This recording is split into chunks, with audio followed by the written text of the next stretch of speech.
ಏನು ನಿಮ್ಮ ಅಪೇಕ್ಷೆ ಅಥವಾ ಆಸೆ ಅಥವಾ ನಿರೀಕ್ಷೆ ಅಥವಾ ಗುರಿ? ಯಾಕೆ IAS ಸೇರಬೇಕು? ಪ್ರಶ್ನೆ ಪಟ ಉತ್ತರ ಕೊಡಬೇಕು, ಟೈಮ್ ಲಿಮಿಟ್ ಇರುತ್ತೆ. ಮೈಕ್ ಕೊಡ್ತಾರೆ, ಯಾರು ಕೈ ತೋರಿಸಿದ್ರೆ ಮೈಕ್ ಕೊಡ್ತಾರೆ, ಅಲ್ಲಿ ಕೊಡಿ. ಭಾರತೀಯ ಆಡಳಿತ ಸೇವೆಯನ್ನು ಸೇರಬೇಕು ಅಂದರೆ ಯಾಕೆ? ಹೇಳಮ್ಮ. Good afternoon, ma'am. As ma'am said that if we want change, then change should be from our side. So my aim is to change our society because I come from slum area, and my first aim will be to develop that area. So I want to become a civil servant. ಇದನ್ನೇ ಕನ್ನಡದಲ್ಲಿ ಹೇಳಿ. ಇರಲಿ. ಈಗ IAS ಆದರೆ ಮಾತ್ರ ಸ್ಲಮ್ಮನ್ನು change ಮಾಡೋಕ್ಕೆ ಸಾಧ್ಯನಾ? ನೀವು MP ಆಗ್ಬೋದು, ಸಚಿವರಾಗ್ಬೋದು, ಶಾಸಕರಾಗ್ಬೋದು, ಇಂಜಿನಿಯರ್ ಆಗ್ಬೋದು, ಡಾಕ್ಟರ್ ಆಗ್ಬೋದು, ಸ್ಲಮ್ ಚೇಂಜ್ ಮಾಡ್ಬೋದು. Why IAS only? Yeah, that's true. But to reach those goals, I need some steps.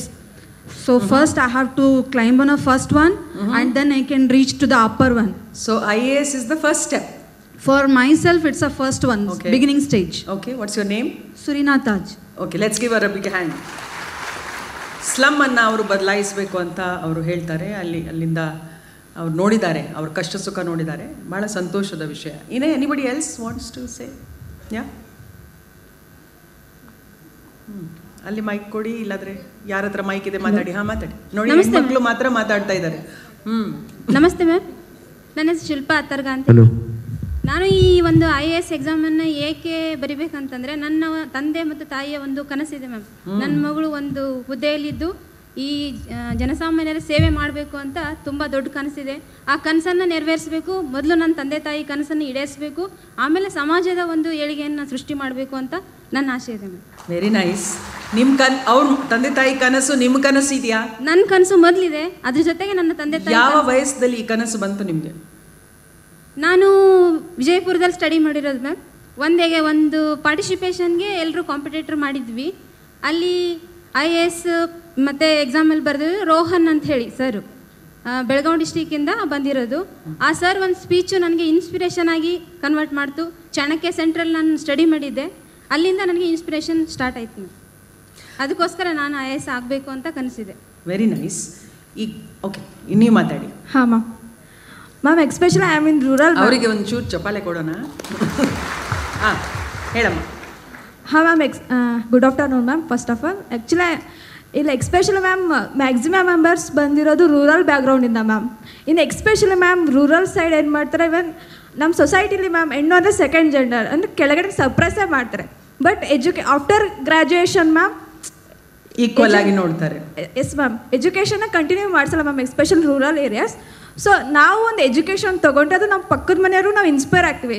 If we give the education to women, ಅವರು ಕೂಡ ಅಲ್ಲಿ ಇನ್ಸ್ಪೈರ್ ಆಗ್ತಾರೆ. ಮತ್ತು ನಾವು ರೂರಲ್ ಸೈಡ್ ಮ್ಯಾಮ್ ನಾವು ಎಷ್ಟೊಂದು ನಾವು ಬ್ಯಾಕ್ವರ್ಡ್ ಕ್ಲಾಸಸ್ನ ನಾವು ನೋಡ್ತೀವಿ, ಮತ್ತು ಅಂಡರ್ ಡೆವಲಪ್ಮೆಂಟ್ ನೋಡ್ತೀವಿ ಮ್ಯಾಮ್. ಇವತ್ತು ಕೂಡ ಒಂದು ಎಸೆನ್ಷಿಯಲ್ ಆಗಿ ಫಂಡಮೆಂಟಲ್ ಫೆಸಿಲಿಟೀಸ್ ಇಲ್ಲ ನಮಗೆ. ಸೊ ಮೊದಲು ನಮ್ಮಲ್ಲಿ ಬದಲಾವಣೆ ಆಗಬೇಕು ಮ್ಯಾಮ್. ಇಫ್ ನಾವು ನಾವೊಂದು ಮೇಲ್ ಸ್ಥಾನದಲ್ಲಿದ್ದರೆ, ಸೊ ನಾವು IAS ಅಲ್ಲಿ ಶಬ್ದ ಲಿಮಿಟ್ ಇರುತ್ತೆ. ಚುರುಕಾಗಿ, ಫಾಸ್ಟಾಗಿ ಕೆಲವೇ ಶಬ್ದಗಳಲ್ಲಿ ನಮ್ಮ ಅನಿಸಿಕೆಯನ್ನು ಹೇಳಬೇಕು. Anyway, good attempt, thank you. ಶಿಕ್ಷಣ ಬಹಳ ಮುಖ್ಯ. ನಮಗೆ ಶಿಕ್ಷಣದಿಂದ ಒಂದು ಸಮಾನತೆ ಕಡೆ ನಾವು ಹೋಗ್ತೀವಿ, ಸಮಾನತೆಯಿಂದ ಮುಂದೆ ನಾವು ಅಭಿವೃದ್ಧಿ ಕಡೆ ಹೋಗ್ತೀವಿ. ನಿಜ. ಇಷ್ಟೆಲ್ಲ ನಾವು ಉತ್ತರಗಳನ್ನು ನೋಡಿದರೆ IAS ಯಾಕೆ ಅಂತ, ಯಾವುದೇ ಒಂದು ನೀವು ವೃತ್ತಿಯನ್ನು ಆಯ್ಕೆ ಮಾಡಿದರೆ ನೀವು ಸಮಾಜ ಸೇವೆಯನ್ನು ಮಾಡಲಿಕ್ಕೆ ಸಾಧ್ಯವಿದೆ. IAS ಯಾಕೆ ಅಂತ ಹೇಳಿದರೆ, apart from your education, apart from your skills, ನಿಮಗೊಂದು ಅಧಿಕಾರ ಸಿಗತ್ತೆ, ಸಂವಿಧಾನಿಕ ಅಧಿಕಾರ ಸಿಗತ್ತೆ. ಆ ಅಧಿಕಾರನ ಬಳಸ್ಕೊಂಡು ನೀವು ಸಮಾಜದ ಅಥವಾ ನಿಮ್ಮ ಮಾತೃಭೂಮಿಯ ಋಣವನ್ನು ತೀರಿಸಲಿಕ್ಕೆ ಸಾಧ್ಯವಾಗುತ್ತೆ. ಕೆಲವೊಂದು ಸಲ ನೀವು ಯೋಚನೆ ಮಾಡಿ, ನಾವು ಇಲ್ಲಿವರೆಗೂ ಬಂದಿದ್ದೀವಿ, ನಮ್ಮ ಪೋಷಕರು ನಮ್ಮನ್ನು ಈವರೆಗೂ ತಂದಿದ್ದಾರೆ, ಶಿಕ್ಷಣ ಕೊಟ್ಟಿದ್ದಾರೆ, ಅಥವಾ ನಮ್ಮನ್ನು ನೋಡ್ಕೊಂಡಿದ್ದಾರೆ, ಅಥವಾ ಬೇರೆ ಒಂದು 3-4 ಜನ ನಾವು ಅವರಿಗೆ ಋಣಿ ಆಗಿರ್ತೀವಿ. ಆದರೆ ಇಂಡೈರೆಕ್ಟಾಗಿ ನೋಡಿದರೆ ಆ ರೈತ ಕೃಷಿ ಮಾಡಿಲ್ಲ ಅಂದರೆ, ನಮಗೆ ಆಹಾರ ಕೊಟ್ಟಿಲ್ಲ ಅಂದರೆ ನಾವು ಇಲ್ಲಿವರೆಗೂ ಬರ್ತಿದ್ದವ? ಆ ಪೌರ ಕಾರ್ಮಿಕ ನಮ್ಮ ಸುತ್ತಮುತ್ತಲಿನ ಏರಿಯಾ ಸ್ವಚ್ಛ ಮಾಡದೆ ಹೋದರೆ ನಾವು ಸ್ವಚ್ಛವಾಗಿ ಆರೋಗ್ಯಕರವಾಗಿ ಬದುಕ್ತಿದ್ದೀವ? ಈ ರೀತಿ ನೂರಾರು ಸಮಾಜದ ಸದಸ್ಯರು ನಮ್ಮ ಬದುಕಿಗೆ ಅಥವಾ ನಮ್ಮ ಪೋಷಣೆಗೆ ಅವ್ರ ಕಾರಣ ಆಗಿದ್ದಾರೋ ಇಲ್ವೋ? ಹಾಗಾದರೆ ನಮ್ಮ ಋಣ ಕೇವಲ ತಂದೆ ತಾಯಿ ಕನಸು ಮಾತ್ರ ಅಲ್ಲ, ನಮ್ಮ ಇಡೀ ಸಮಾಜಕ್ಕೆ, ಸಮಾಜದಲ್ಲಿ ಇರ್ತಕ್ಕಂಥ ಪ್ರತಿಯೊಬ್ಬರಿಗೆ ನಾವು ಋಣಿಯಾಗಿದ್ದೀವಿ. ಈ ಸೇವೆಯಲ್ಲಿ ಸೇರಿದರೆ ಮಾತ್ರ ನಮಗೆ ಸಮಾಜದ ಎಲ್ಲ ಸದಸ್ಯರಿಗೆ ಸೇವೆ ಮಾಡಲಿಕ್ಕೆ ಸಾಧ್ಯವಾಗುತ್ತೆ. That is the unique quality of this service. ಅದರಿಂದ ಇವತ್ತು ನಾನು ಕೃಷಿ ಇಲಾಖೆ ನೋಡ್ಬೋದು, ಇನ್ನೊಂದು ಆರೋಗ್ಯ ಇಲಾಖೆ ನೋಡ್ಬೋದು, ಜಿಲ್ಲಾಧಿಕಾರಿಯಾಗಿ, ಮುಖ್ಯ ಕಾರ್ಯನಿರ್ವಾಹಕ ಅಧಿಕಾರಿಯಾಗಿ ನಾನು 28 ಇಲಾಖೆ, ಎಲ್ಲ ಇಲಾಖೆಗಳು ನೋಡ್ತೀವಿ. ಅದರಲ್ಲಿ ಎಲ್ಲೆಲ್ಲಿ ನಾವು ಬದಲಾವಣೆ ಮಾಡೋಕ್ಕೆ ಸಾಧ್ಯವಿದ್ದರೆ ಮಾಡಲಿಕ್ಕೆ ಒಂದು ಅಧಿಕಾರ ಸಂವಿಧಾನಿಕವಾಗಿ ಸರ್ಕಾರದಿಂದ ನಮಗೆ ಸಿಗತ್ತೆ. ಅದನ್ನು ಬಳಸ್ಕೊಳ್ಬೇಕು. ಎಸ್, ಆ ಚೇಂಜ್ ನಾವು ಏನು ತರಬೇಕು ಅದಕ್ಕೆ ನಾವು ಕಷ್ಟಪಡಬೇಕು. ಅದರಿಂದ ಇಂಟರ್ವ್ಯೂವಲ್ಲಿ ನಾಳೆ ನಿಮ್ಗೆ ಕೇಳ್ತಾರೆ, ಅದಕ್ಕೆ ನಿಮಗೆ ತಯಾರು ಮಾಡ್ತಾ ಇದ್ದೀನಿ. ಇದು ವೈವಿಧ್ಯತೆಯಲ್ಲಿ ಏಕತೆ ತರ್ತಕ್ಕಂಥ ಒಂದು ಮಾತ್ರ ಸೇವೆ ಇಡೀ ನಮ್ಮ ರಾಷ್ಟ್ರದಲ್ಲಿ ಇರ್ತಕ್ಕಂಥ ಈ ಅವಕಾಶ. ಆದರೆ ಇದು ಬಹಳ ಸುಲಭವಾಗಿ ಸಿಗೋದಿಲ್ಲ. ಇದಕ್ಕೆ ನಾವು ಬಹಳಷ್ಟು ಕಷ್ಟಪಡಬೇಕು. ಕಷ್ಟಪಡಬೇಕಂದ್ರೆ ಒಂದು ಸಿದ್ಧತೆ ಇರಬೇಕು. ಏನು ಸಿದ್ಧತೆ ಇರಬೇಕು? ಮೊದಲನೇದಾಗಿ ಬಹಳಷ್ಟು ನಮಗೆ ಫೋಕಸ್ ಕೊಡಬೇಕಾಗಿರೋದು ಸಾಮಾನ್ಯ ಜ್ಞಾನ. ವೈ ಜನರಲ್ ಸ್ಟಡೀಸ್ ನೋಡಿದ್ದೀರಲ್ಲ, ಅಂಕಿಅಂಶಗಳಲ್ಲಿ ಎಷ್ಟು ಅಂಕ ಬರ್ತದೆ, ಜನರಲ್ ಸ್ಟಡೀಸ್ಗೆ ಎಷ್ಟು ಪರ್ಸೆಂಟೇಜು ಮಾರ್ಕ್ಸ್ ಬೇಕಾಗಿರುತ್ತೆ ಟೋಟಲ್ ಮಾರ್ಕ್ಸಲ್ಲಿ? How much weightage is given to general studies? ಧೈರ್ಯವಾಗಿ ಮಾತಾಡಿ, if you know the answer. ಈಗ ಒಂದು ಸಬ್ಜೆಕ್ಟು ನೀವು ತಗೋಬೇಕು, ಇನ್ನೊಂದು ಸಬ್ಜೆಕ್ಟ್ ನಿಮ್ಮದು ಜನರಲ್ ಸ್ಟಡೀಸ್, ಹೌದಾನೆ? Without optional 1250. What percentage of the total marks? I don't know exact, madam. Maybe below 50. Okay, calculate right ನಾವು. ಪ್ರಿಲಿಮ್ಸಲ್ಲಿ ಮೆಂಟಲ್ ಅಬಿಲಿಟಿಯಲ್ಲಿ ಕ್ಯಾಲ್ಕುಲೇಷನ್ ಕೇಳ್ತಾರೆ. ಓಕೆ, ನಿಮಗೆ ಪ್ರಿಲಿಮ್ಸ್ನಲ್ಲಿ all general studies, all subjects general ಸ್ಟಡೀಸಲ್ಲಿ ಅದು ಬಂತು ಮೇಡಮ್. ಆಲ್ಮೋಸ್ಟ್ 750-800 ಕ್ರಾಸ್ ಮಾಡಿದ್ರೆ ಎಲ್ಲರೂ ಸಿವಿಲ್ ಸರ್ವಿಸ್ ಚಾನ್ಸಸ್ ಇದೆ madam. So 70 to 80% weightage is only on general studies. Call it current affairs, call it general studies subject, call it prelims, call it interview. Why general studies is important? ಸಾಮಾನ್ಯ ಜ್ಞಾನ ಯಾಕೆ important ಇದೆ? ಹೇಳ್ತಾರಲ್ಲ, common sense is not so common. But ಸಾಮಾನ್ಯ ಜ್ಞಾನ ಅಂದರೆ ಪ್ರತಿಯೊಂದು ವಿಷಯದ ಬಗ್ಗೆ, ಪ್ರಪಂಚದಲ್ಲಿ ಇರ್ತಕ್ಕಂಥ ಪ್ರತಿಯೊಂದು ವಿಷಯದ ಬಗ್ಗೆ ನಿಮಗೆ ಸ್ವಲ್ಪ ಆದರೂ ತಿಳುವಳಿಕೆ ಬೇಕು. ಸ್ವಲ್ಪ ಆದರೂ ಸಾಕಾಗೋದಿಲ್ಲ. If you want to clear, you must be very thorough. ಇಂಥ ವರ್ಲ್ಡ್ ಕಪ್ಪಲ್ಲಿ ಯಾರು ಗೆದ್ದಿದ್ರು, ಇಂಥ ಕರೆಂಟ್ ಅಫೇರ್ಸಲ್ಲಿ ಇಂಥ ಯುದ್ಧದಲ್ಲಿ ಏನಾಗಿತ್ತು, ಇಂಥ ಹಿಸ್ಟ್ರಿಯಲ್ಲಿ ಇಂಥ ಇನ್ಸಿಡೆಂಟಲ್ಲಿ ಯಾವಾಗಾಗಿತ್ತು, ಯಾಕಾಗಿತ್ತು, so many things, all subjects. ಇದೆಲ್ಲ ಜನರಲ್ ಸ್ಟಡೀಸಲ್ಲಿ ನೋಡ್ತಿರಲ್ವಾ? So many subjects, and you must know, and you must know very clearly. ಈಗ ಅವರು ಇಂಥ ಯುದ್ಧ, ಬ್ಯಾಟಲ್ ಆಫ್ ಪ್ಲಾಸಿ ಯಾವಾಗಾಯಿತು, ಡೇಟ್ ಯು ಮೇ ರಿಮೆಂಬರ್, ಯಾಕಾಯಿತು you may not remember. So what do you do? How do you first of all let us understand, ನಮಗೆ ಯಾಕೆ ಸಾಮಾನ್ಯ ಜ್ಞಾನ ಈ ಸೇವೆಗೆ ಅಗತ್ಯ ಇದೆ? Why do we need general knowledge for this service, to be eligible for this service? Why should you know about everything? ನನ್ನ first ಪ್ರಶ್ನೆಗೇ ಅದರಲ್ಲಿ ಉತ್ತರ ಇದೆ. Because you are going to deal with all subjects around you, around life, right? ಕೃಷಿ ಬಗ್ಗೆ ನಿಮ್ಗೆ ಗೊತ್ತಿರಬೇಕು, ಭೌಗೋಳಿಕ ಇದ್ರ ಬಗ್ಗೆ ನಿಮ್ಗೆ ಗೊತ್ತಿರಬೇಕು. Everything you should know, otherwise what will happen? ನಿಮಗೆ ಒಂದು ಟೀಮ್ ಲೀಡರ್ ಆಗಿ after you get selected you will become, let us say, assistant commissioner, deputy commissioner, secretary, director. ನಿಮ್ಮ ಕೆಳಗಡೆ ತಾಂತ್ರಿಕ ಒಂದು ತಂಡ ಇರುತ್ತೆ. ನ್ಯಾಚುರಲಿ ಅವರಿಗೆ ತಾಂತ್ರಿಕ ನಾಲೆಜ್ ಜಾಸ್ತಿ ಇರುತ್ತೆ. ನೀವೊಬ್ಬ ಲೀಡರ್ ಆಗಿ, ಟೀಮ್ ಲೀಡರ್ ಆಗಿ ಕೆಲಸ ಮಾಡಬೇಕಾದ್ರೆ your knowledge should be more than the knowledge of the members of the team. Correct? Is it right? Knowledge gain ಮಾಡಬೇಕು ಅಂತಂದರೆ ಏನು ಮಾಡಬೇಕು? ನಾವು we come to how to get so much knowledge. How to ಗ್ರಹಿಸೋದು ಹೇಗೆ? ಈಗ ಇಷ್ಟು ದೊಡ್ಡ ಒಂದು ಇದಿದೆ. This is, as they say, there is no syllabus. Anything under the sky or above the sky is your syllabus. So how do you gain, how do you prepare for getting general knowledge? How many of you, ನಿಮ್ಮಲ್ಲಿ ಎಷ್ಟು ಜನ ಲೈಬ್ರರಿಯನ್ನು regular visit ಮಾಡ್ತಾರೆ? ಕೈ ತೋರಿಸು. ಉಳಿದವರು library ನೋಡಿಲ್ವಾ? ನಾನು BA ಮತ್ತು MA ಮಾಡುವಾಗ ಕ್ಲಾಸ್ ಅಟೆಂಡ್ ಮಾಡೋದು, ಲೈಬ್ರರಿಗೆ ಬರೋದು. ಆವಾಗ ಡಿಜಿಟಲ್ ಲೈಬ್ರರಿ ಇರ್ತಿರ್ಲಿಲ್ಲ. ಆವಾಗ ನಂದು ಸೈಕಾಲಜಿ ಸಬ್ಜೆಕ್ಟ್ ಇತ್ತು, ಸೋಷಾಲಜಿ ಸಬ್ಜೆಕ್ಟ್ ಇತ್ತು. ಒಂದು ಕಬರ್ಡ್, ಒಂದು ಇದರಲ್ಲಿ ಇರ್ತದಲ್ಲ ಸೈಕಾಲಜಿ ಬುಕ್ಸ್, UPSC ಸಿಲೆಬಸ್ ತೊಗೊಳ್ಳೋದು, ಆ ಬುಕ್ಸನ್ನು ನೋಡ್ತಾ ಹೋಗೋದು, shelf by shelf, book by book ತಗೊಳ್ಳೋದು.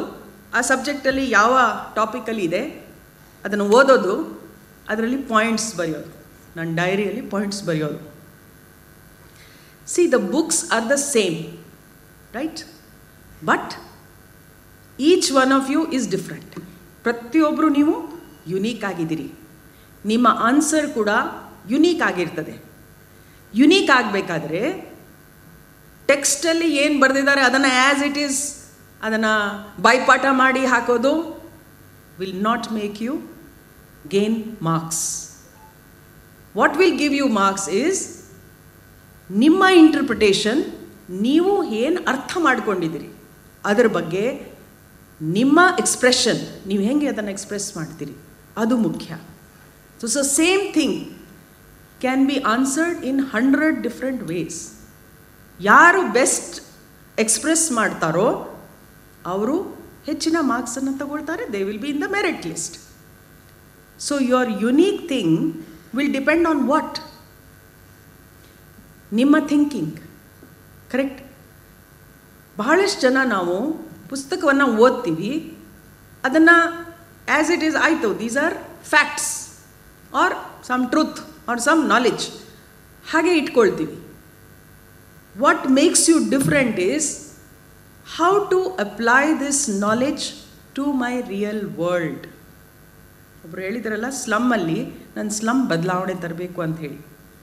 ನೀವು ಓದ್ತೀರಾ ಇಂಡಿಯಾ 2024 ಹೌ ಮೆನಿ ಸ್ಲಮ್ಸ್, ಅಥವಾ ಕರ್ನಾಟಕದಲ್ಲಿ ಇಷ್ಟು ಸ್ಲಮ್ಸ್ ಇದ್ದಾವೆ, ಸ್ಲಮ್ಸ್ನಲ್ಲಿ ಇಷ್ಟು ಜನ ಇದ್ದಾರೆ, ಇಷ್ಟು ವರ್ಷದಿಂದ ಅವರಿಗೆ ಮನೆ ಇಲ್ಲ, ಗಟರ್ ಇಲ್ಲ, ಏನೂ ಇಲ್ಲ, etcetera et cetera.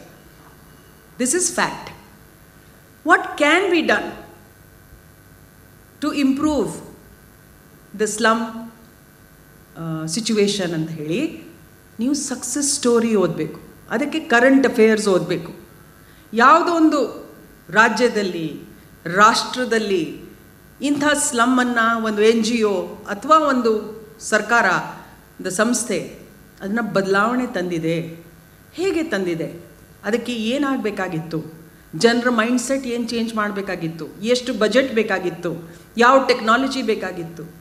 That is what is going to make you different from others. ಅದರಿಂದ ಒಂದು ಕಡೆ ಸಿಲೆಬಸ್, ಇನ್ನೊಂದು ಕಡೆ ಕರೆಂಟ್ ಅಫೇರ್ಸ್, ಪ್ರಪಂಚದಲ್ಲಿ ಏನು ನಡೀತಾ ಇದೆ, ಯಶಸ್ಸಿನ ಕಥೆಗಳು, ಅದು ಏನು ನಡೀತಾ ಇದೆ, ಹೇಗೆ ಅದನ್ನು ನಾನು ಅನುಸರಿಸಬಹುದು ಮುಂದೆ, ಆ ಯೋಚನೆಗಳು ನಿಮಗೆ ಬೇಕಾಗಿರೋದು. That will make you different. So ಇವಾಗ ಒಂದು ಸಂಕಲ್ಪ ಮಾಡಿ, ಎಲ್ಲರೂ ನೀವು ಇಲ್ಲಿ ಇರುವವರು, ನಿಮ್ಮ ಡಿಜಿಟಲ್ ಲೈಬ್ರರಿ ಆಗಲಿ ಅಥವಾ ನಿಮ್ಮ ಯೂನಿವರ್ಸಿಟಿ ಲೈಬ್ರರಿ ಆಗಲಿ, all of you will every day go to the library. You have to go to the library. No limit.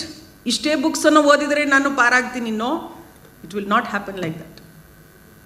ಎಷ್ಟು ಸಾಧ್ಯವಿದೆ ಅಷ್ಟು ಬುಕ್ಸು, ಜರ್ನಲ್ಸು, ನ್ಯೂಸ್ ಎಲ್ಲವೂ ಓದಬೇಕು. ಓದೋದು ಸಾಲದು. Next is expression. ಈಗ ನಾನು ನಿಮಗೆ ಪ್ರಶ್ನೆ ಕೇಳ್ತಾ ಇದ್ದೀನಿ. ಯಾಕೆ ಕೇಳ್ತಾ ಇದ್ದೀನಿ? I want to see how you express. ನೀವು ಅದನ್ನು ಕೊಡೋದು ಹೇಗೆ ಅಂತ. ಈಗ ಓದಿದ್ದೀರಿ, ಕೆಲವು ನೆನಪಿರ್ತದೆ, ಕೆಲವು ನೆನಪಿರೋದಿಲ್ಲ. ಆದರೆ ಮನದಟ್ಟು ಮಾಡಿದ್ದೀರಲ್ಲ, ಅದನ್ನು ನೆನಪಿಸ್ಲಿಕ್ಕೆ ಅವಶ್ಯಕತೆ ಇಲ್ಲ. ಅದು ಆಟೋಮ್ಯಾಟಿಕ್ಲಿ ನಮ್ಮ ಮೆಮೊರಿ ಟ್ರೇಸಸಲ್ಲಿ ಕೂತ್ಕೊಳ್ಳುತ್ತೆ. ಫಾರ್ ದ್ಯಾಟ್ ಪರ್ಪಸ್ ನಿಮ್ಮ ಸ್ಟಡಿ ಸರ್ಕಲ್ ಮಾಡಬೇಕು. 4-5 ಲೈಕ್ ಮೈಂಡೆಡ್ ಫ್ರೆಂಡ್ಸ್ ನೀವೊಂದು ಒಳ್ಳೆ ಸ್ಟಡಿ ಸರ್ಕಲ್ ಥರ ಮಾಡಬೇಕು. ಇವತ್ತು ನಾವು ಭೂಗೋಳ ಬಗ್ಗೆ ಓದ್ತಾ ಇದ್ವಿ, ಮ್ಯಾಥ್ಸ್ ಬಗ್ಗೆ ಓದ್ತಾ ಇದ್ವಿ, ಸಮಥಿಂಗ್, ಎನಿ ಸಬ್ಜೆಕ್ಟ್. ಆಮೇಲೆ ಅದನ್ನು ಚರ್ಚೆ ಮಾಡಿ, ಕರೆಂಟ್ ಟಾಪಿಕ್ ಚರ್ಚೆ ಮಾಡಿ. ನೀವು ನೋಡ್ತೀರಾ 5 ಮಂದಿದಲ್ಲಿ 5 ಡಿಫ್ರೆಂಟ್ ಪರ್ಸ್ಪೆಕ್ಟಿವ್ಸ್ ಬರುತ್ತೆ. ಅದು ಇಂಪಾರ್ಟೆಂಟ್ ಇದೆ. ಒಂದು ನೀವು ನೆನ್ಪಿಟ್ಕೊಳ್ಳಿ, ಕಾಂಪಿಟೇಟಿವ್ ಎಕ್ಸಾಮ್ಸ್ ಅಂತ ಹೇಳ್ತೀವಲ್ಲ ನಾವು, it is not competition between you and another person. It is the competition between you and your better you. ಇವತ್ತು ನೀವು ಈ ಲೆವೆಲ್ದಲ್ಲಿ ಇದ್ದೀರಿ, next higher level, higher level, higher level. ಈ ಪರ್ಪಸ್ ಈ ಕಾಂಪಿಟೇಟಿವ್ ಎಕ್ಸಾಮ್ಸನ್ನು ಇಷ್ಟೊಂದು ಕಲಿಷ್ಠವಾಗಿ ಮಾಡ್ತಕ್ಕಂಥದ್ದಂದರೆ, ನಮ್ಮಲ್ಲಿ as a habit, as a mental state ಬೆಳಿಬೇಕು. ಏನಂತ? ಕಲಿಯುವಂಥದ್ದನ್ನು ಜನರ ಉತ್ತಮ ಇದಕ್ಕೆ ಒಳ್ಳೆಯದಕ್ಕೆ ಉಪಯೋಗಿಸತಕ್ಕದ್ದು. Application is very very important. Number 3, ವಿನೂತನವಾಗಿ ಯೋಚನೆಯನ್ನು ಮಾಡುವಂಥದ್ದು. Not the same. A is equal to B. No. You should think of different ways. These are the objectives. ಈ ಕಾರಣಗಳಿಂದ ಈ ಜನರಲ್ ಸ್ಟಡೀಸ್, ಮೆಂಟಲ್ ಅಬಿಲಿಟಿ, ಇವೆಲ್ಲ ಪ್ರಶ್ನೆಗಳನ್ನು ಇದರಲ್ಲಿ ಹೆಚ್ಚು ಒತ್ತು ಕೊಡ್ತಾ ಇದ್ದಾರೆ. ಇನ್ನೊಂದು ಇತ್ತೀಚೆಗೆ ಇಂಟ್ರೊಡ್ಯೂಸ್ ಆಗಿರೋದು ಎಥಿಕ್ಸ್. ಯಾರು ಹೇಳ್ತಾರೆ ಅನ್ನೋದರ ಅರ್ಥ? ಎಥಿಕ್ಸ್ ಪೇಪರ್ ಮಾಡ್ತೀವಲ್ಲ, ಯಾರೊಬ್ಬರು ಕೇಳಿಸ್ಕೊಂಡಿದ್ದೀರಾ ಅದ್ರ ಬಗ್ಗೆ? ಎಥಿಕ್ಸ್ ಅಂದರೆ ಏನು? ಕನ್ನಡದಲ್ಲಿ ಮೌಲ್ಯ. ಯಾರು ಹೇಳ್ತಾರೆ? ಗೊತ್ತಿದೆಯಾ ಗೊತ್ತಿಲ್ಲ ಎಥಿಕ್ಸ್ ಬಗ್ಗೆ ಪೇಪರ್ ಇರುತ್ತೆ ಅಂತ? ಮೇಡಮ್, ಸಹಾನುಭೂತಿ ಮೇಡಮ್. ಸಹಾನುಭೂತಿ. ಸಹಾನುಭೂತಿ ಇಸ್ ಕಂಪ್ಯಾಷನ್. ಅಂದರೆ like ethics we should develop the good ಮೌಲ್ಯ. ಮೌಲ್ಯ ಅಂದರೆ ಏನು?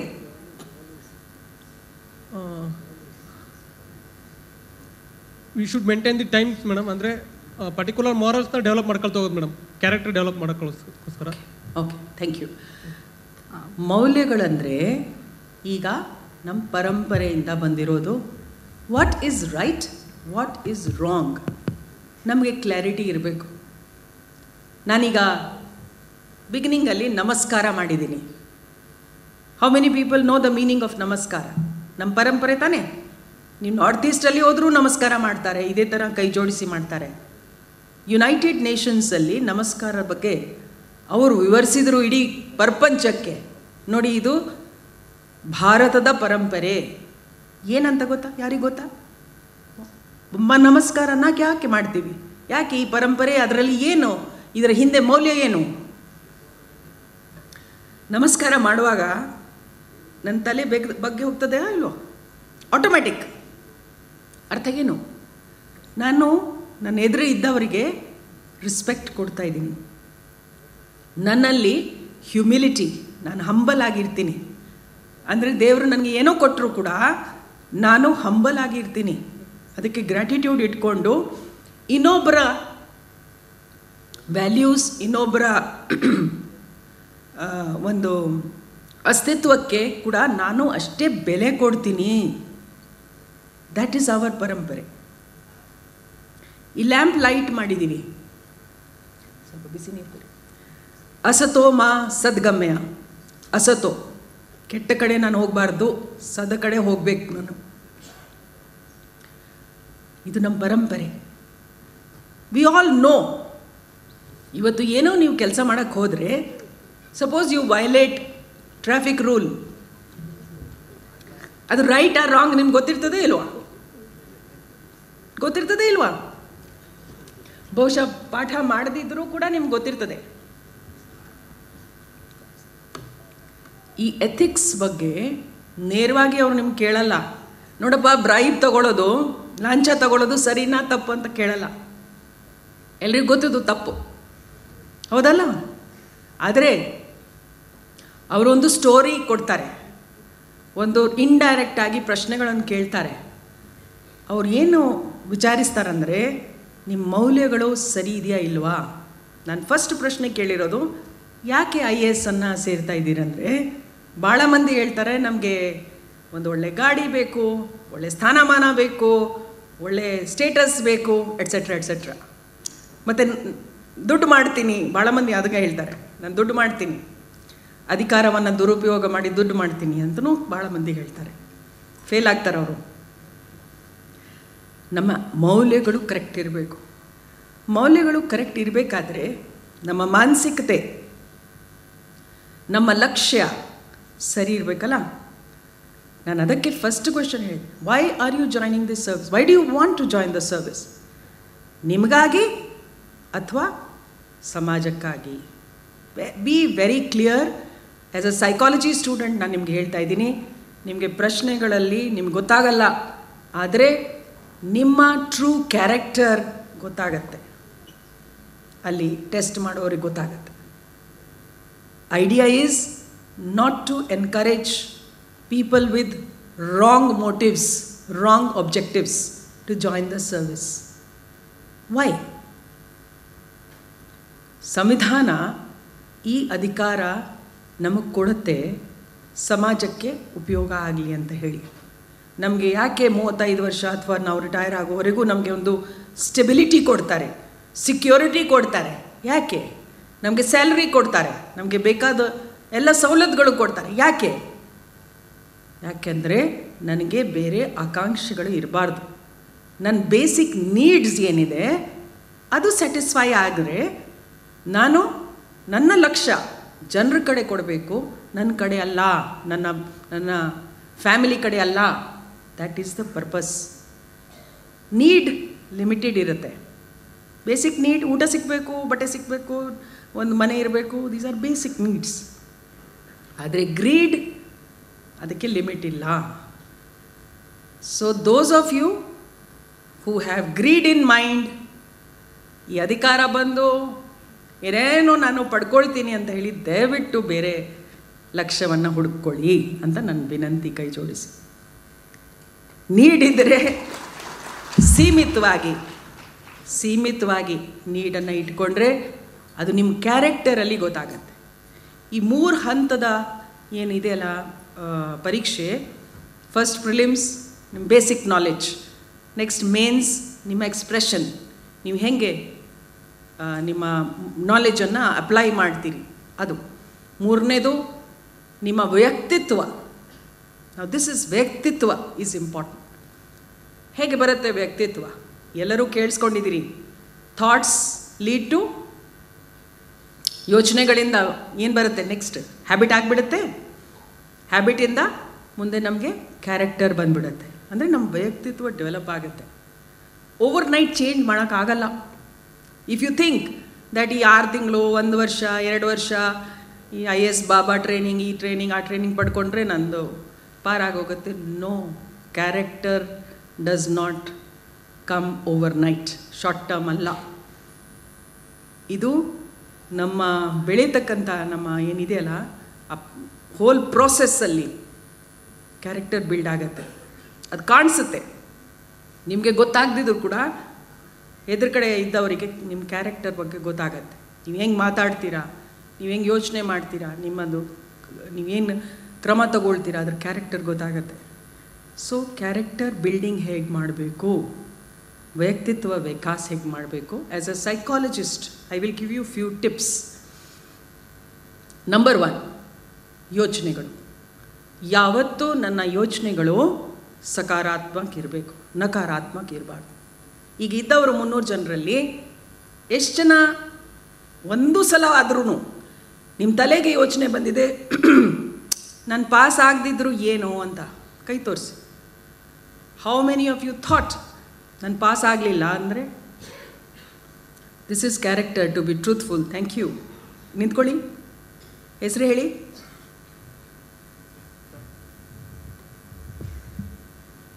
ರಮೇಶ್ ಅಂತ ಹೇಳಿ. Ramesha, very good. What made you immediately put your hand up? ಅದೇ ಮೇಡಮ್, ನೀವು ಹೇಳಿದಾಗೆ ಅವು ಯಾವುದು ಗೌರ್ಮೆಂಟ್ ಎಕ್ಸಾಮಲ್ಲಿ ಯಾವುದೂ ಪಾಸ್ ಆಗಲಿಲ್ಲ ಅಂತ ನೆಕ್ಸ್ಟ್ ಏನಂತ ನನಗಿತ್ತೆ ಬರುತ್ತಲ್ಲ ತಲೆಗೆ? ಬಂದಿದೆ ಮೇಡಮ್, ಡೈಲಿ ಬರುತ್ತೆ ಮೇಡಮ್ ನನಗೆ daily.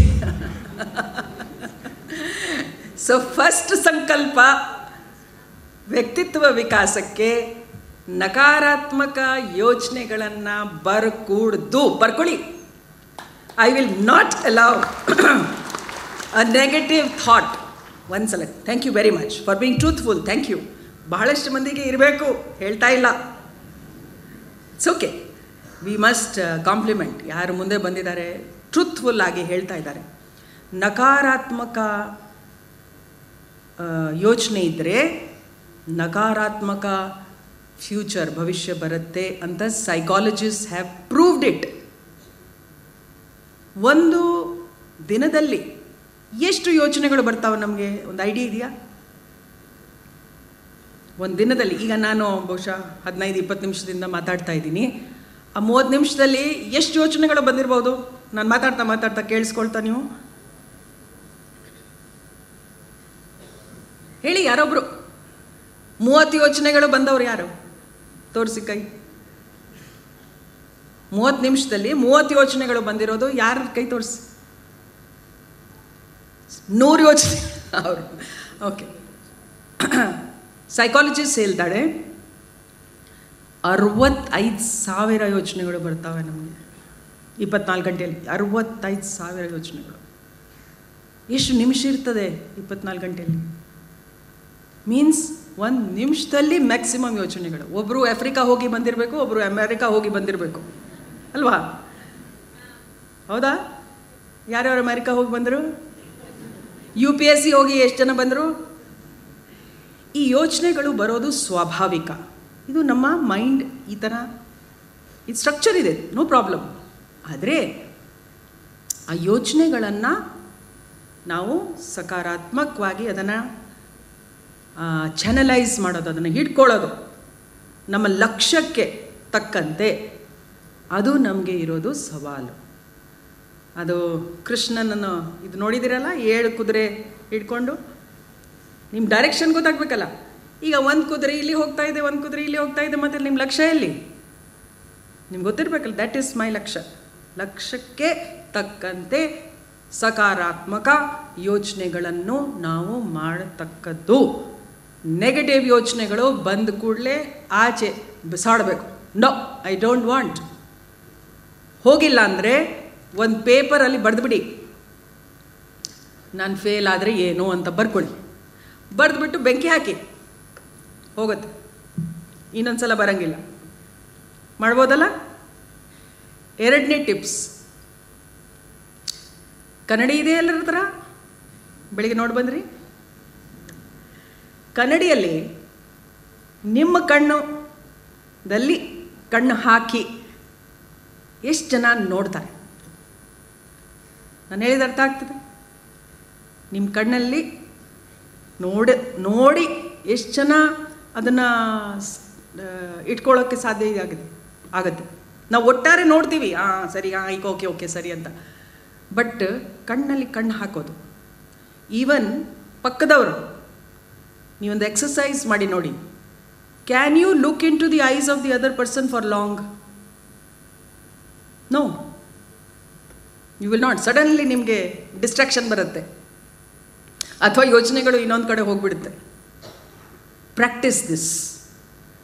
Look into your own eyes in the mirror every day. Tell yourself, I am going to be successful. ನಾನು ಯಶಸ್ವಿ ಆಗ್ತೀನಿ. Tell yourself again and again and again. ನೀವು ಯಶಸ್ವಿ ಆಗ್ತೀರಿ. This is a well proven technique. ನಿಮ್ಗೇನು ಆಗಬೇಕಾಗಿದ್ರು ನೀವು ಲಕ್ಷ್ಯ ಇಟ್ಕೊಂಡು ನಿಮ್ಮನ್ನೇ ನೀವೇ ಮಾತಾಡಿಸ್ಕೋಬೇಕು. This is called talking to yourself. ನಿಮ್ಮ ಅಂತರಾಲಗೆ ಮಾತಾಡೋದು, ಅದು ಬಹಳ ಇಂಪಾರ್ಟೆಂಟ್ ಇರೋದು. ಇದು ಬಹಳ ಶಕ್ತಿ ಕೊಡುತ್ತೆ ನಮಗೆ. ಧೈರ್ಯ ಕೊಡಬೇಕು, ನಾವೇ ಕೊಡಬೇಕು. ಇನ್ನೊಬ್ರು ಹೇಳಿದರೆ ಆಗಲ್ಲ. ಅದು 2 ನಿಮಿಷಕ್ಕೆ ಡೋಂಟ್ ವರಿ ನೀವು ಮಾಡ್ತೀರಿ ಅಂತ ಯಾರೋ ಬೇರೆ ಹೇಳಿದರೂ ಕೂಡ after 2 minutes it will disappear. ಆದರೆ ನಿಮ್ಮನ್ನೇ ನೀವೇ ಧೈರ್ಯ ಕೊಟ್ಟರೆ ಶಾಶ್ವತವಾಗಿ ಉಳಿತದೆ. This is point number 2. Point number 3, ನಿಮ್ಮ ಡೈರಿಯನ್ನು ಮೇಂಟೈನ್ ಮಾಡಬೇಕು. Daily dairy. ಟೈಮ್ ಮ್ಯಾನೇಜ್ಮೆಂಟ್ ಒಬ್ಬರು ಮಾತಾಡಿದರು. ಟೈಮ್ ಮ್ಯಾನೇಜ್ಮೆಂಟ್ ನಮಗೆ 24 ಗಂಟೆಯಲ್ಲಿ ಒಂದು 8 ಗಂಟೆ ಮಲಗಿರ್ತೀವಿ ಅಂತ ಇಟ್ಕೊಳ್ಳಿ. ಇನ್ನು ಎಷ್ಟು ಗಂಟೆ ಸಿಕ್ತು?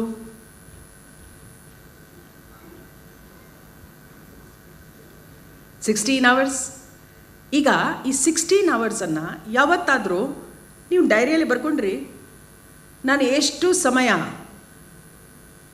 ಪರ್ಸ್ನಲ್ ನೀಡ್ಸ್ಗೆ ಯೂಸ್ ಮಾಡ್ತೀನಿ, ಎಷ್ಟು ಸಮಯ ಓದೋಕ್ಕೆ ಯೂಸ್ ಮಾಡ್ತೀನಿ, ಎಷ್ಟು ಸಮಯ ಸಮಾಜಕ್ಕೆ ಯೂಸ್ ಮಾಡ್ತೀನಿ ಅಥವಾ ನನ್ನ ಫ್ರೆಂಡ್ಸ್ ಜೊತೆಗೆ ಯೂಸ್ ಮಾಡ್ತೀನಿ. Please write it down, minute to minute write it down and see ಈ 16 ತಾಸದಲ್ಲಿ ನಾನು ಎಷ್ಟು ಹೆಚ್ಚಿನ ಸಮಯ ಸದ್ಯ ನನ್ನ ಗುರಿಗೆ, ನನ್ನ ಲಕ್ಷ್ಯಕ್ಕೆ ಕೊಡಲಿಕ್ಕೆ ಸಾಧ್ಯವಿದೆ. ನನಗೆ ಯಾರು ಕೇಳಿದರು, how many hours did you study? I said 16 hours. People won't believe. I said, even when I was not studying, I was focused on my target. I'm taking my bath, let us say, or doing something. I'm eating my food. Yes, I must attend to my food, yes. But that time my thought was, ಈ ಆಹಾರ ನಾನು ತಗೊಳ್ತಾ ಇದ್ದೀನಿ, ಪೌಷ್ಟಿಕ ಆಹಾರ ನನಗೆ ಶಕ್ತಿ ಕೊಡಲಿ to sit straight and do my studies. ನಾನು ವಾಕಿಂಗ್ ಹೋಗ್ತೀನಿ, ನಾನು ಯೋಗ ಮಾಡ್ತೀನಿ, ಅಥವಾ whatever I'm with my friends. If I'm with my friends I will discuss only about my subject. So ಈ ರೀತಿ ನನ್ನ ಹತ್ರ ಇರ್ತಕ್ಕಂಥ ಪ್ರತಿಯೊಂದು ನಿಮಿಷದ ಒಂದು ನಾನು ಕ್ಯಾಲ್ಕುಲೇಷನ್ ಮಾಡಿ ಒಂದು ಇದನ್ನು ಏನು ಹೇಳ್ತಾರೆ, ಒಂದು what planning and implementation both. So first is you plan every hour. ಬಿಗಿನಿಂಗಲ್ಲಿ ಎವ್ರಿ ಅವರ್ ಪ್ಲ್ಯಾನಿಂಗ್ ಏನು ಮಾಡ್ತೀನಿ ಅಂತ ಇಟ್ಕೊಳ್ಳಿ. Every day I will do this ಅಂತ ಇಟ್ಕೊಳ್ಳಿ. ಸೊ ನಾನು ಹೇಳಿದಾಗೆ 80% ನಿಮಗೆ ಸಾಮಾನ್ಯ ಜ್ಞಾನವನ್ನು ತಯಾರು ಮಾಡಬೇಕಾದ್ರೆ, ಸೊ ನೀವು 80% ಸಮಯ ನಿಮ್ಮ ಟೈಮ್ ಪ್ಲ್ಯಾನಿಂಗ್ನಲ್ಲಿ ಕೊಡಬೇಕು. At the end of the day, ಮಲಗುವ ಮುಂಚೆ ಅದನ್ನು ಬರೀರಿ. ನಾನಿವತ್ತು ಆ ಪ್ಲ್ಯಾನಿಂಗ್ ಪ್ರಕಾರ ಹೋಗಿದ್ದೀನಿ ಇಲ್ಲ, ಎಲ್ಲಿ ತಪ್ಪಿಸಿದ್ದೀನಿ, ಎಲ್ಲಿ ಸರಿ ಮಾಡಿಸೋಕ್ಕೆ ಅವಕಾಶ ಇದೆ, ಓಕೆ ನಾಳೆ ಮಾಡ್ತೀನಿ, ನಾಳೆ ಇನ್ನಷ್ಟು ಸರಿ ಮಾಡ್ತೀನಿ. Even you ask your deputy commissioner, even today he has to submit one diary to his boss. Yes, Gangadhar? Daily diary has to be submitted even as an officer. What are we doing every day? What are we achieving every day? ಇದು ಒಂದು ಹ್ಯಾಬಿಟನ್ನು ಈಗಲೇ ಮಾಡಿದರೆ ಪ್ರತಿ ದಿನ ನೀವು ನೋಡ್ತೀರಿ, ನೀವೇ ನೋಡ್ತೀರಿ. That's why I said you are competing with yourself. ನಿಮ್ಮ ಇದನ್ನು ಇಂಪ್ರೂವ್ಮೆಂಟನ್ನು ನಿಮ್ಮ ಜೊತೆಗೇ ಇವತ್ತಿನ ಕಾಂಪಿಟೇಷನ್, ನಾಳೆಯಿಂದ ನಾಳೆ ನೆಕ್ಸ್ಟ್ ನಾಳ್ದು ಆ ಇಂಪ್ರೂವ್ಮೆಂಟ್ಸ್ ನೋಡಿ. It is a very very useful technique. Most of the time ಏನು ಮಾಡ್ತೀವಿ, ಆಯಿತು ನಾಳೆ ನೋಡೋಣ, ಬಟ್ ನಾವು ಲೆಕ್ಕ ಇಟ್ಕೊಳ್ಳಲ್ಲ. That's the word. ಲೆಕ್ಕ ಇಟ್ಕೊಳ್ಬೇಕು ನಾನು ಪ್ರತಿಯೊಂದು ನಿಮಿಷದ್ದು. Why time management is important. Next ಕ್ಷಣ ಬಗ್ಗೆ ಗೊತ್ತಾ? What is going to happen next ಕ್ಷಣ? ಯಾರಿಗೆ ಗೊತ್ತಿಲ್ಲ. ಈಗಿರೋದು ನನ್ನ ಕ್ಷಣ, ನನ್ನ ಕೈಯಲ್ಲಿ. ಈ ಕ್ಷಣದಲ್ಲಿ ನಾನು ಎಷ್ಟು ಕೆಲಸ ಮಾಡ್ತೀನಿ, ಅದೇನು ಕನಸು ನಾನು ಇಟ್ಕೊಂಡಿದ್ದೀನಿ, ನನ್ನ ತಂದೆ ತಾಯಿ ಇಟ್ಕೊಂಡಿದ್ದು, ಆ ಕ್ಷಣದಲ್ಲಿ ನಾನು ಎಷ್ಟು ಅದನ್ನು ಸಾಧಿಸ್ತೀನಿ, ಆ ಟೈಮಿನ ಮೌಲ್ಯ ನಾನು ಅರ್ಥ ಮಾಡ್ಕೊಳ್ಬೇಕು. Before getting into the service, after getting into the service also. ಟೈಮನ್ನು ಯಾರು ಪ್ರೆಷಸ್ ಆಗಿ ಇಟ್ಕೊಳ್ತಾರೆ, ಟೈಮ್ ಅಷ್ಟು ವ್ಯಾಲ್ಯೂ ನಿಮಗೆ ಕೊಡುತ್ತೆ. And you cannot get it back. ಇವತ್ತು ನಾನು ಟೈಮ್ ವೇಸ್ಟ್ ಮಾಡಿದ್ದೀನಿ, ನಾಳೆ ಅದನ್ನು ಪೂರೈಸಲಿಕ್ಕೆ ಆಗೋದಿಲ್ಲ. So remember, Every minute is precious. So I will not take more than that. ನಾನು ಕೆಲವು ಪುಸ್ತಕಗಳನ್ನು ಬರೆದಿದ್ದೀನಿ ಅಬೌಟ್ IAS ಆಕಾಂಕ್ಷಿಗಳಿಗೆ ಮಾರ್ಗ ಸೂಚಿಗಳು, ಮಾರ್ಗದರ್ಶನಗಳು. ಒಂದು ನಿಮ್ಮ ಭವಿಷ್ಯ ನಿಮ್ಮ ಕೈಯಲ್ಲಿ, the psychological techniques that I mention. ಸುಸ್ಥಿರ ಬದುಕಿನ ಒಂದು ಆಶಾಕಿರಣ, ಒಂದು ಸಸ್ಟೈನೇಬಲ್ ಡೆವಲಪ್ಮೆಂಟ್ ಗೋಲ್ಸ್ ಬಗ್ಗೆ ಬರೆದಿದ್ದೀನಿ. ಇದೆಲ್ಲ ಪುಸ್ತಕಗಳು ನಾನು ನಿಮ್ಮ ಸೆಂಟರ್ ಕೊಟ್ಟು ಹೋಗ್ತೀನಿ. ನಾನು ಲಾಸ್ಟ್ಗೆ ಹೇಳಲಿಕ್ಕೆ ಇಷ್ಟಪಡ್ತೀನಿ, ನಿಮ್ಮ ಈ ಒಂದು ಪಯಣ ಯಶಸ್ವಾಗಲಿ, ಅದಕ್ಕೆ ಬೇಕಾದ ಸಕಾರಾತ್ಮಕ ಎಲ್ಲ ಆಲೋಚನೆಗಳು ಹಾಗೂ ಉಪಕ್ರಮಗಳು ನೀವು ತಪ್ಪದೆ ಪಾಲಿಸಬೇಕು. ಎಸ್ ಕೇರ್ ಟ್ರಸ್ಟಿಂದ ಅವ್ರು ಏನು ಟ್ರಸ್ಟ್ ನಿಮ್ಮಲ್ಲಿ ಇಟ್ಕೊಂಡಿದ್ದಾರೆ, ನೀವು ಆ ಯಶಸ್ಸು ಆಗ್ತೀರಿ ಅಂತ ಹೇಳಿ ಅದನ್ನು ನೀವು ಮೊದಲಿನ ಋಣ ತೀರಿಸಬೇಕು ಅಂತ ಅಪೇಕ್ಷಿಸುತ್ತಾ ನಿಮ್ಮೆಲ್ಲರಿಗೆ ಇನ್ನೊಂದು ಸಲ ನಾನು ಧನ್ಯವಾದಗಳನ್ನು ಸಲ್ಲಿಸ್ತೇನೆ. ನನ್ನ ಮಾತನ್ನು ಕೊನೆಗೊಳಿಸ್ತೇನೆ.